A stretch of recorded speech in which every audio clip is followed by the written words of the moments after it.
किसी ने ठीक कहा है, greed is the mother of all evil.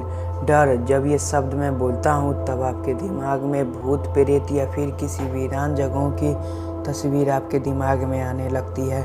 हमारा दिमाग कुछ अलग ढंग से रिएक्ट करने लगता है। भारत की पारंपरिक धरती पर कई ऐसे राज दफन हैं जो आज भी उसी तरह से ताज़ा और अनएक्सप्लोर्ड हैं। कुछ रहस्य ऐसे भी हैं जिन्हें जितना सुलझाया जाए वे उतना ही उलझते जाते हैं।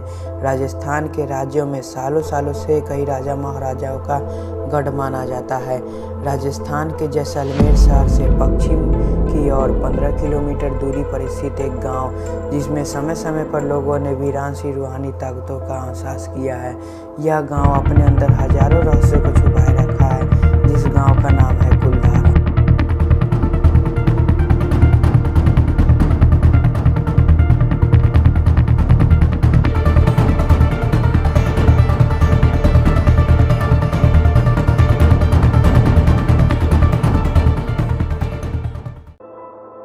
राजस्थान के जैसलमेर जिले के कुलधारा गांव 170 सालों से वीरान पड़ा है। यहाँ दूर दूर तक कोई नहीं रहता। एक ऐसा गांव जो रातों रात वीरानी में तब्दील हो गया। सदियों से लोग नहीं समझ पाए कि आखिरकार इस गांव के खंडहर होने के पीछे का कारण क्या था।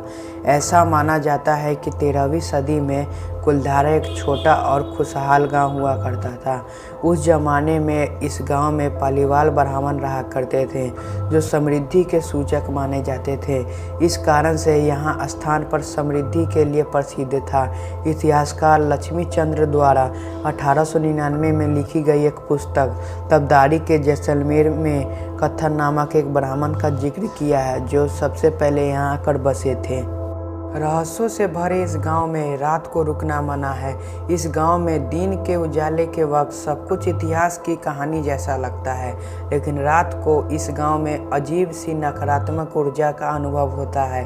लोगों का कहना है इस गांव में जो कोई भी रात के वक्त रुकता है वह हादसे का शिकार हो जाता है।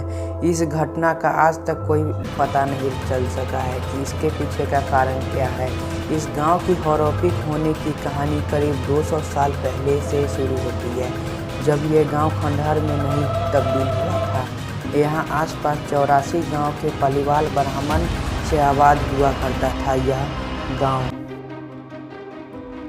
इतिहासकारों का मानना है इस गांव का विनाश जैसलमेर के राज्य मंत्री सलीम सिंह के कारण हुआ था।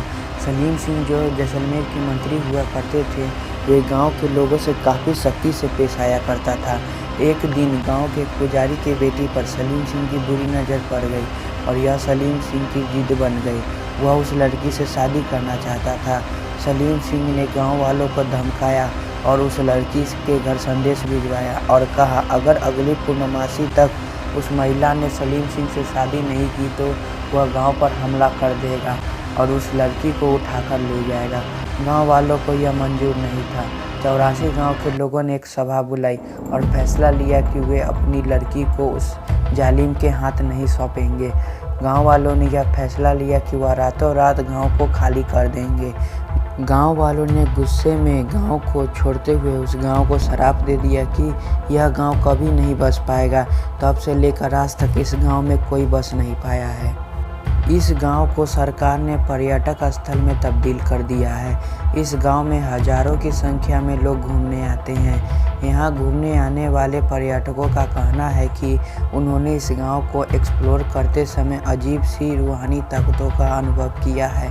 उन पर्यटकों का कुलधारा में रहने वाले पालीवाल ब्राह्मणों की आहट आज भी सुनाई देती है। बाजार की चहल पहल की आवाज़ें आती हैं, चूड़ियों की खनखनाने की आवाज़ आती हैं। कई लोगों को यह भी कहना है कि लोगों ने पायल तक के चलने की आवाज़ सुनाई दी है। बहुत से लोग कुलधारा को दिए गए शराब की अफवाह मानकर वहां रुक जाते हैं, जिनका पता आज तक नहीं चल पाया है। यह घटना वैज्ञानिक के लिए भी शोध का विषय बना हुआ है।